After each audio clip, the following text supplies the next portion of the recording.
Hoje foi aprovado o Orçamento da Câmara para enviarmos para a Assembleia Municipal. É um orçamento que mantém opções importantes. Em primeiro lugar, ter os impostos em baixo. É um orçamento que está construído com o município de Lisboa a ter a mais baixa taxa de IMI do país e a devolver metade do IRS a todos os municípios. Já fizemos isto este ano e para o ano os municípios da cidade de Lisboa vão poder contar com algo que a generalidade dos portugueses não vai poder contar. É com a devolução de metade do IRS que o município tem direito, que é praticamente igual à sobretaxa de IRS que o país tem. E os municípios, se repararem na sua folha de IRS, poderão ver um benefício atribuído pelo município de Lisboa, que é a devolução desse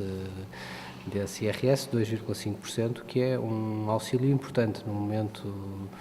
que o país vive e no momento em que as famílias vivem com dificuldades e que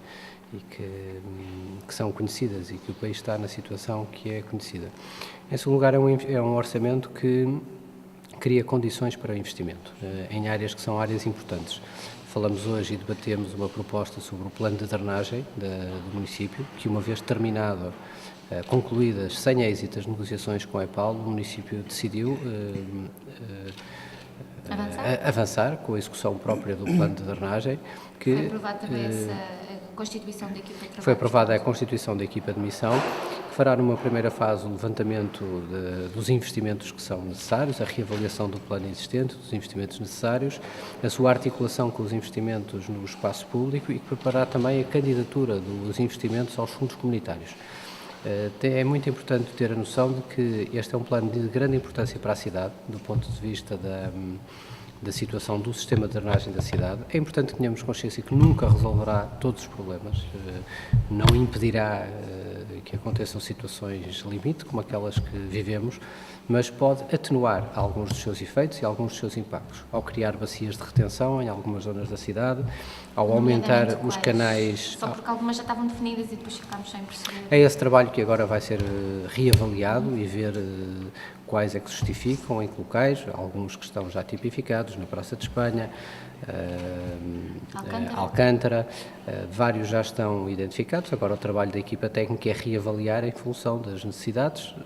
do tempo que passou, também dos investimentos que a Câmara já foi realizando na execução do plano de drenagem e depois partir, no fundo do plano, a sua execução em módulos operacionais que nós possamos candidatar aos fundos comunitários, tal como o Governo assegurou que o poderíamos fazer e ter esse apoio. E por isso é um orçamento que tem estas componentes, essa componente de política fiscal atrativa, como para mantermos a cidade atrativa do ponto de vista da fixação de residentes, que queremos manter essa política por tempo, mas também sinais, claro, em áreas de investimento, de que esta talvez é a área,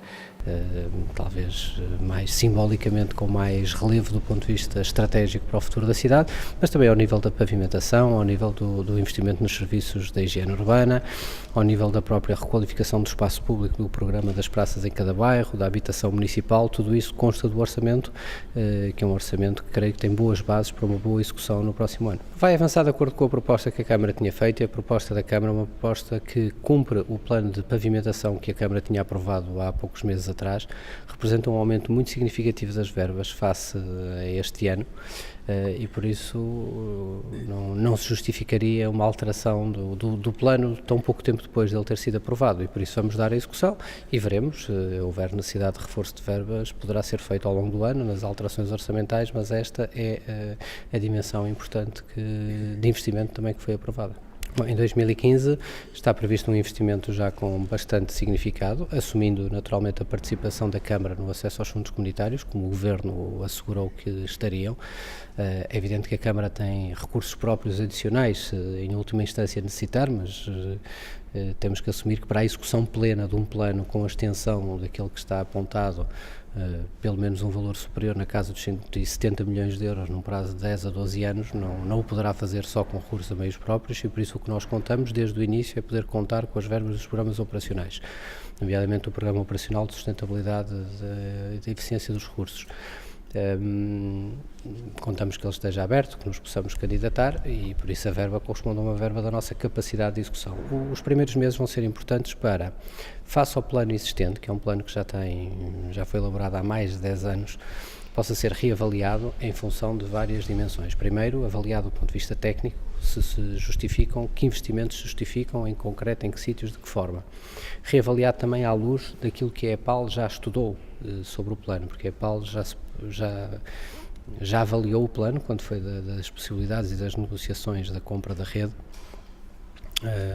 Sugeriu algumas alterações que considerava mais relevantes do ponto de vista técnico, mas também as alterações resultantes do investimento que a Câmara foi realizando ao longo da última década, porque muitos investimentos que estão previstos, alguns investimentos que estão previstos no plano de drenagem, estão por simplesmente em execução. Não me lembrar, por exemplo, de um exemplo, na Calçada da Ajuda. Se forem à Calçada da Ajuda, toda aquela grande obra que estão a ver, que neste momento até tem a calçada, está intransitável, está fechada ao trânsito, toda aquela substituição dos coletores que está a ser feita de cima a baixo da calçada é um dos planos, é um dos investimentos previstos no plano. Como também nas obras do Terreiro do Paço, quando elas foram realizadas, investimentos previstos no plano de drenagem foram executados. Por isso, há essa atualização do estudo há 10 anos face às necessidades, é aquilo que a equipa técnica terá que apresentar nos próximos meses, nos próximos 3 meses, tem 90 dias para o fazer, partirmos depois o programa em unidades de execução, não é? Para no fundo calendarizarmos o que é um ciclo longo de investimentos em unidades mais operacionais, ligar isso também com as políticas de investimento e as decisões que a própria Sintejo já tomou relativamente aos investimentos do Vale de Alcântara e a partir daqui avançar com as candidaturas aos fundos comunitários e com os projetos e com as obras para ir fazendo. É preciso ter a noção de que este é um programa que, como disse, não resolverá os problemas de situações limite, é importante que haja essa consciência. Não há nenhum sistema que esteja construído em nenhum lado do mundo para dar conta de situações limite do ponto de vista do fluxo de água. Mas é um plano que pode minorar os efeitos de situações de cheia e de situações mais pesadas, não é? No fundo, estes investimentos o que fazem é minorar os impactos, não é? Ao criar bacias de retenção, ao aumentar as tubagens dos sistemas de saneamento, aumentar a capacidade de escoar ou de reter água ou de escoar, não é? Diminui os efeitos de cheias à superfície. E por isso essa execução vai ocorrer ao longo do período e de forma faseada em função da disponibilidade de recursos que tenhamos e da capacidade de executar. Taxa turística, as taxas vão ser discutidas amanhã. Para uma nova reunião de Câmara ficou agendada para amanhã, por isso todas as taxas irão ser discutidas e após, foi a pedido da oposição, do PSD, relativamente para ter algum tempo mais para poder avaliar as propostas e faremos essa reunião amanhã, mas gostava também de vos dar nota do que resultará das alterações resultantes da consulta pública. E resultam 2 alterações com significado relativamente à taxa turística. A primeira das quais é relativamente à taxa de entrada dos portos no cruzeiro e dado a opinião que nos foi transmitida e as posições que nos foram transmitidas por vários operadores portuários, a entrada em vigor da taxa turística relativamente aos portos ocorrerá no dia 1 de janeiro de 2016, pelo facto da generalidade dos contratos de chegadas dos portos já estar celebrada e por isso não queremos criar aqui um custo acrescido sobre operadores e não diretamente sobre os turistas. Relativamente à taxa das chegadas no aeroporto, uma alteração com significado, em que, de forma a resolvermos aquilo que resultou muito do debate que houve na sociedade sobre a criação da taxa, a decisão que tomamos foi da isenção completa de todos os residentes em território nacional. Por isso, todos os residentes em território nacional que aterrem no aeroporto de Lisboa estarão isentos do pagamento da taxa turística. Isto é, assume-se que mesmo o turismo que é nacional e que chega a Lisboa não chegará genericamente por via aérea, chegará por via de carro, de comboio ou de outras formas de transporte e por isso todos os residentes em território nacional estarão isentos. Território nacional englobando tudo, regiões autónomas, como eu já tinha salientado na apresentação da taxa, mas também do próprio continente e por isso queremos que damos resposta àquilo que é o fundamental das objeções que foram levantadas, porque, como eu disse sempre desde o início, o objetivo da Câmara Municipal é encontrar um instrumento que apoie o investimento nas infraestruturas turísticas e nos investimentos necessários à sustentabilidade do turismo, mas que seja um investimento que tenha por base as contribuições de turistas. Isto é, nós quisemos limitar ao mínimo possível as margens de erro da criação de uma taxa que pudesse atingir pessoas que não estão na situação de turista. E por isso, do debate tido, entendemos por conveniente fazer uma alteração relativamente à taxa das chegadas do aeroporto e isentar todos aqueles que sejam residentes em território nacional, sejam naturalmente cidadãos nacionais, sejam cidadãos de outras nacionalidades. E são os contributos que nos chegaram por escrito. Acho que a discussão foi muito participada, aliás, como se viu. E aí foi bastante divulgado. Não precisam todos os contributos de assumir a forma escrita, nós ouvimos mesmo os contributos que assumiram outras formas. Por isso as taxas manterão, relativamente à taxa turística, mantemos a nossa proposta relativamente às dormidas e relativamente aos portos, como acabei de referir, e relativamente aos aeroportos. Fizemos um ajustamento da entrada, passou ao início de abril de 2015, para coincidir com o ano de atualização das taxas aeroportuárias. Foi uma solicitação que nos foi feita para coincidir com o momento em que as taxas são atualizadas ao nível das companhias aéreas, que é esse momento, que é o início do mês de abril.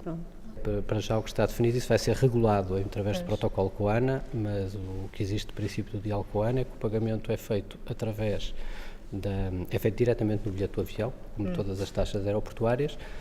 e o que estará para definir é o mecanismo da isenção, ou é feito através, no momento da emissão do bilhete, se isso é possível, ou então, nos casos em que no limite isso não seja possível, através do mecanismo de reembolso.